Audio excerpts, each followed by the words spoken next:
Do I know these people well? You wouldn't believe it. I know them too well. I know them too well. They cost me a lot of money. I spent a lot of money, but I love them, and they're great, and their people are fantastic, and nobody does it like your people, right? Nobody. We talked about that. Incredible. Incredible people. So it's great to be back with America's builders.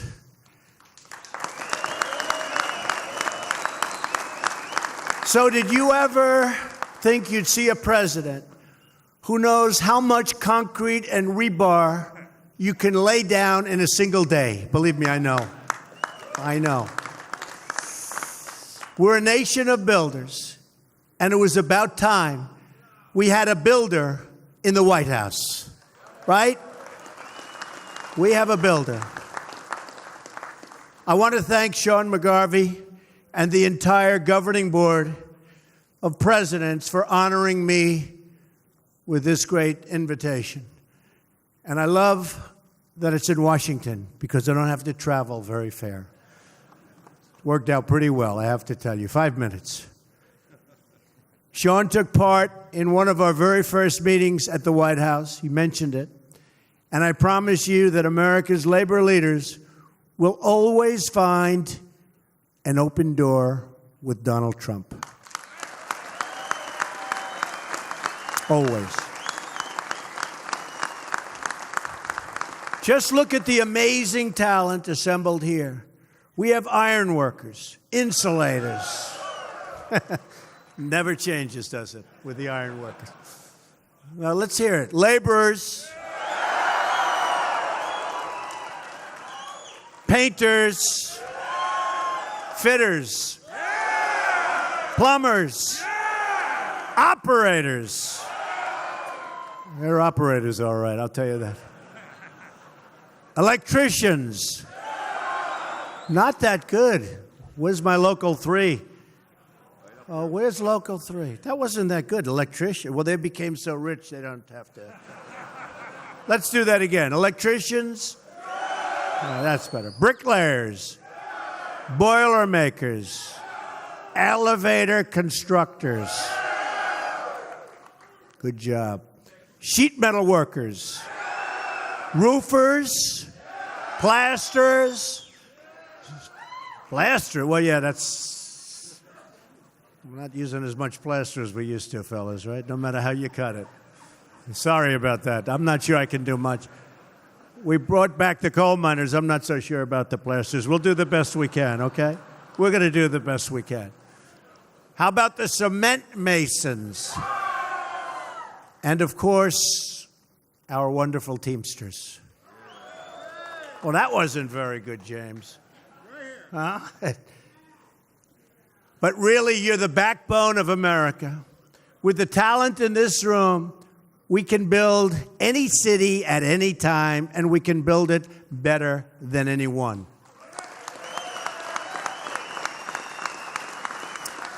But we're going to do even better than that. Together, we are going to rebuild our nation.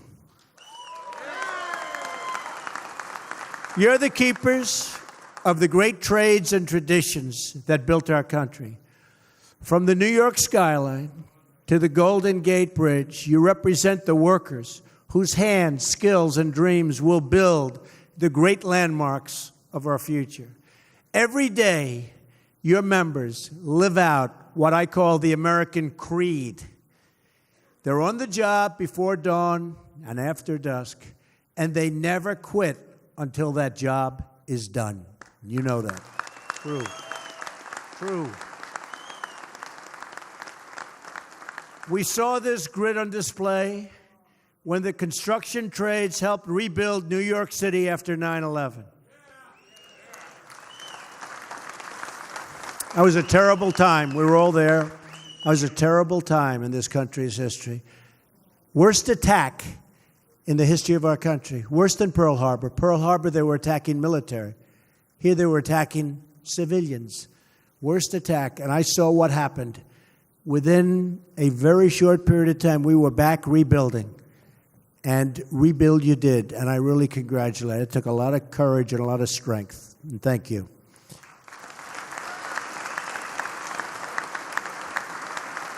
The fact is, you take pride in every part of your work, every joist, bolt, and rivet. You're not only builders, but you're artisans, very talented people. A lot of people don't understand. You're very talented people, enriching our cities and landscapes with works of great beauty. And just as you take pride in your work, our nation takes great, great pride in you, believe me. And it's time that we give you the level playing field you deserve.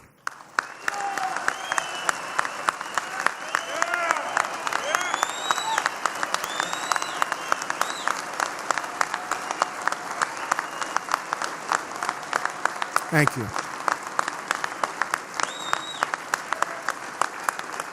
Thank you, folks. Washington and Wall Street have done very, very well for themselves. Now it's your turn, and you're going to be also sharing the wealth.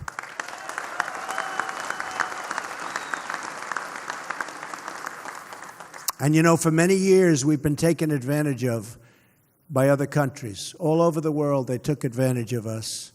We had leaders that didn't have a clue, or worse. That's not going to happen anymore, folks. That's not going to happen anymore. And you see what's going on right now. In fact, the trade deficit went way down, just announced before I got on stage. And I will tell you, we're going to have a whole different set of values when it comes to representing our country. That I can tell you right now. This election was all about returning power to the people. I've spent my life working side by side with American builders, and now you have a builder as your president.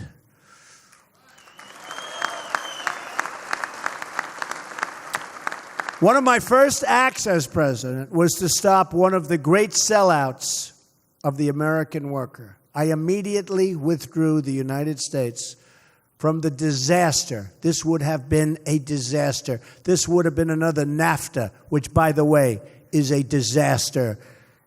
I took you out of the Trans-Pacific Partnership.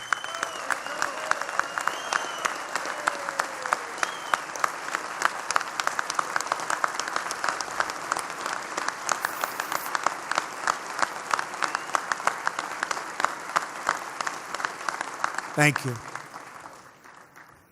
That one wasn't even close. And you know it. And I know it. Everybody knows it. Next, I cleared the way for the construction of the Keystone XL and Dakota Access pipelines.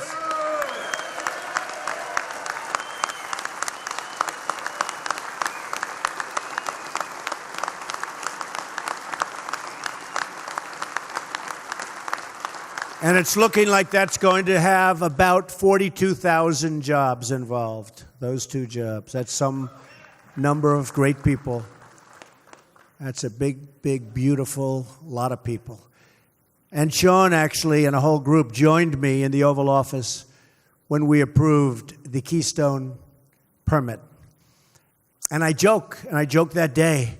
I said, can you imagine the head of this big Canadian company in this case? They built pipelines, and they failed. Didn't work.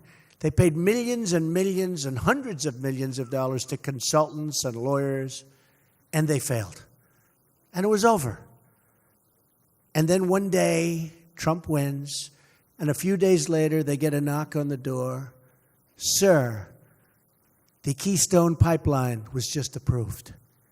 Can you imagine? I want to see the expression on his face. And he's a nice guy. They came to the office. Because, you know, I did say, you have to use American steel. You have to fabricate it here. Now, they had already bought 60, 70% of it. So you can't be too wild, right? But I was signing the order. And I said, where'd they buy the steel? I didn't like the answer. I said, who fabricated the steel? I didn't like the answer. I said, from now on, we're going to put a clause. Got to be made in America. We want American steel made in America. Right on the bottom. 100%. Right?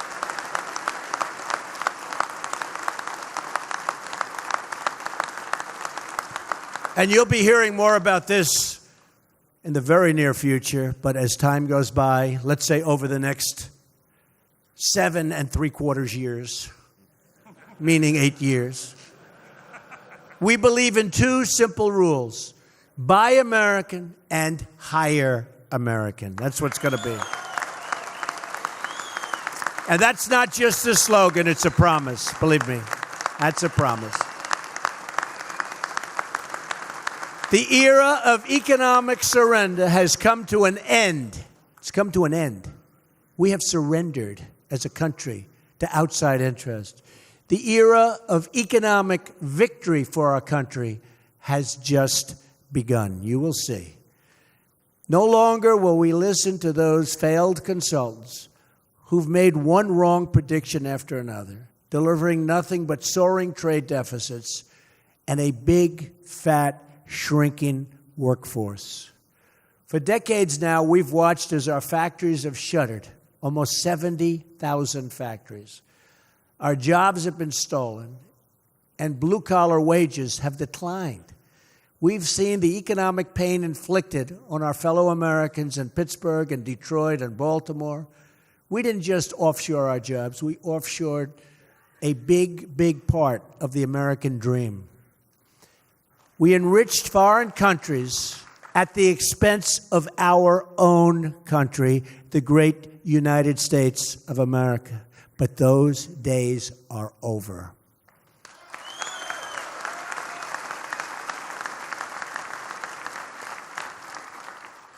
I'm not, and I don't want to be, the president of the world. I'm the president of the United States. And from now on, it's going to be America first.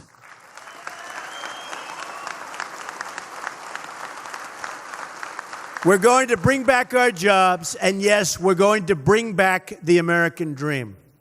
As I travel the nation, I heard the pleas of the forgotten men and women of our country, the people who work hard and play by the rules, but who don't have a voice.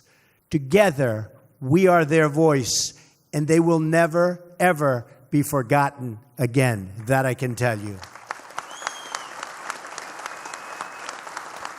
I don't know if you saw, but if you watch the Democrats now, the anger and hatred, and they're trying to figure out where did all these people came that voted for Donald Trump.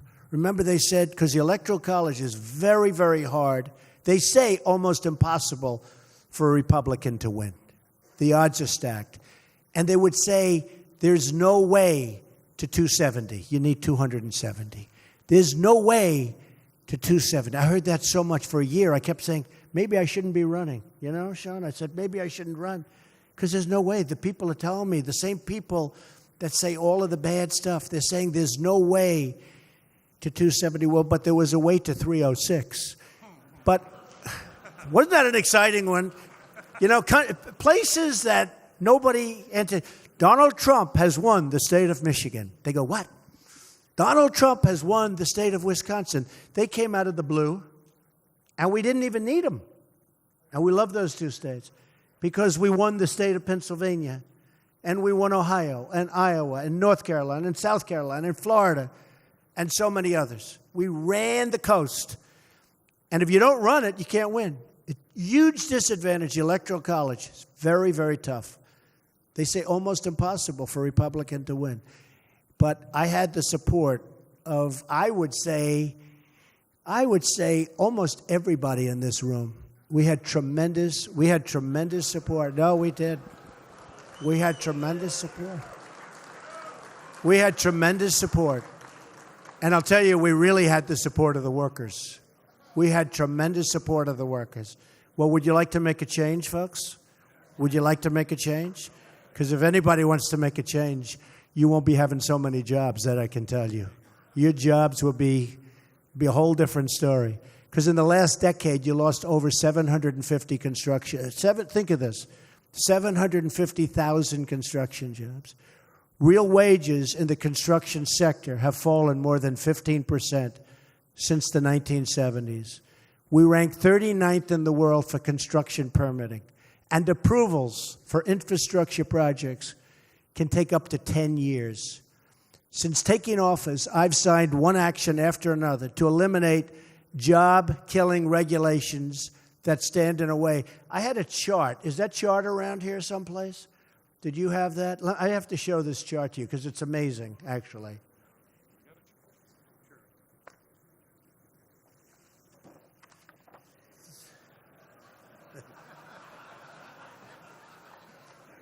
This is, if you want to build a highway in the United States, these are some of the permits that you need. It's a process that can take way over 10 years, and it just never happens. Then at the end of the period, they vote against it. And we're getting rid of many of these regulations. You have to go through 17 agencies, many permits in each agency. In February alone, we added almost 60,000 new construction jobs in the country. I ordered expedited environmental reviews for infrastructure, environmental and energy projects all across the country. No longer will you have to wait year after year for approvals that never come. I also took historic action to lift the restrictions on American energy production and to put our miners, who have been treated horribly, back to work. Consumer confidence. They're great people. Consumer confidence is at the highest level in more than a decade. You've seen all of the charts, all of the studies.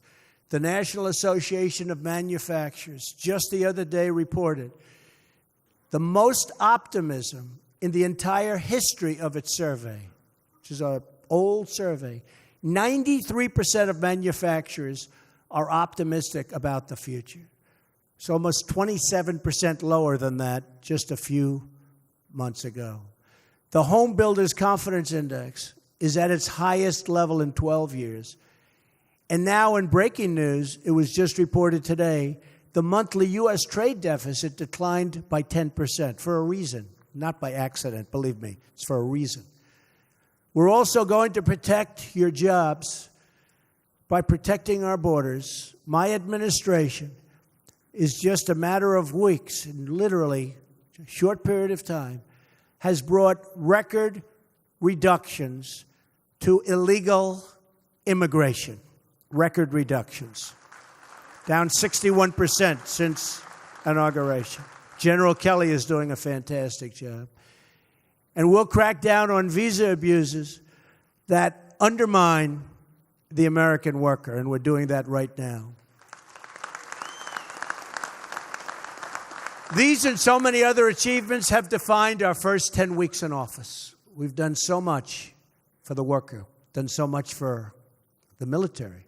We've done so much for the police officers, our men in blue and women in blue who are not treated fairly. We're fighting for workers of all backgrounds and from all walks of life. But to achieve true progress, we must remember our legacy. We're the nation that built the tallest skyscrapers on what was once the Hudson River and put neon lights of Las Vegas in the middle of the desert. But if government continues to punish America's builders, then we will not be that nation any longer.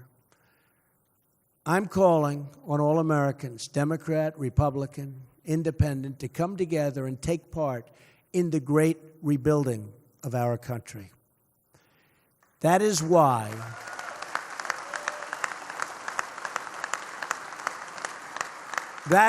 in my address to Congress, I called on lawmakers to pass legislation that produces a $1 trillion investment in the infrastructure of our country, and we need it.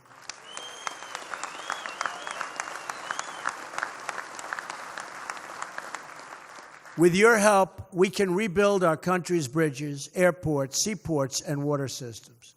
We will streamline the process to get approvals quickly so that long-delayed projects can finally move ahead. And with lower taxes on America's middle class and businesses, we will see a new surge of economic growth and development. All of you have come to the nation's capital to call members of the House and Senate to action. you've also called your president to action. When you see them, you can tell Congress that America's building trades and its president are very much united.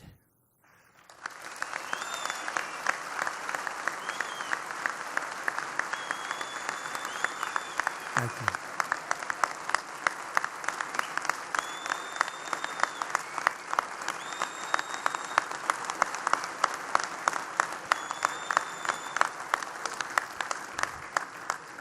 Together, we are ready to break new ground. We will build in the spirit of one of the great projects in our nation's history, an enduring symbol of American strength. The Empire State Building was forged in the Great Depression and provided jobs for more than 3,000 workers. We've all seen the pictures. Rugged workers perched dozens and dozens of stories up in the air. Workers like these moved almost 60,000 tons of steel, installed 200,000 cubic feet of stone, and laid 10 million bricks to build that American icon. And they did the job in a record time, 13 months. Hard to believe. Think of that. Empire State Building, built in 13 months during the Depression. Nowadays, you couldn't even get a building permit or approval in that amount of time. When the workers had secured the last piece of steel in that amazing and beautiful structure, they marked the moment, as we still do today, with what is called a topping out ceremony. 1,050 feet above the streets of New York City, they hoisted a beautiful and great American flag.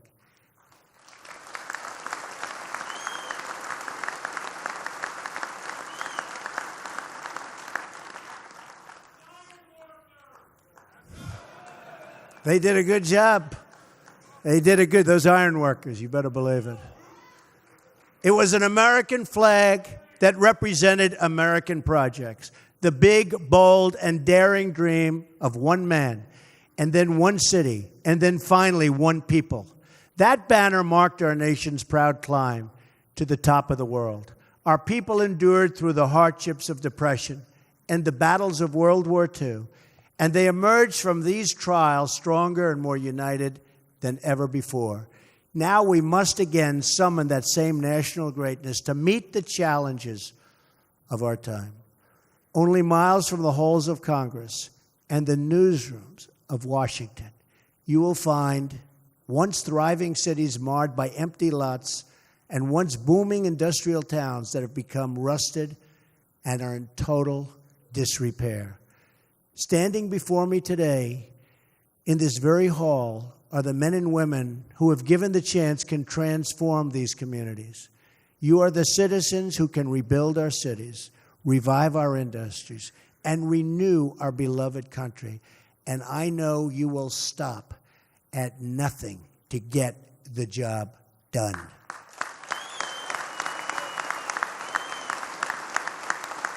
For the rest of their lives, everyone who worked on the Empire State Building knew when they looked up at that great New York skyline that they had lifted the stars and stripes atop the tallest flagpole on earth, and that somewhere high above the city streets, their place in history was carved into beams of steel.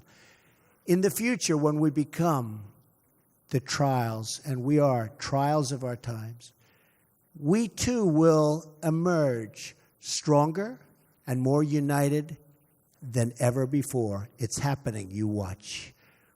When we rise above the cynics and critics who live only to defend the status quo and to defend themselves from failure, then we too will construct a lasting monument to national greatness. In this future, our nation's workers and craftsmen will look way out at the vast open landscape, and they will build new bridges and new schools and new landmarks, and they will proudly raise up for all to see our bright and beautiful American flag. And when we see that flag, we will remember that we all share one American home, one American heart, and one American destiny. May God bless our nation's builders. May God bless our nation's workers. and may God bless the United States of America. Thank you very much.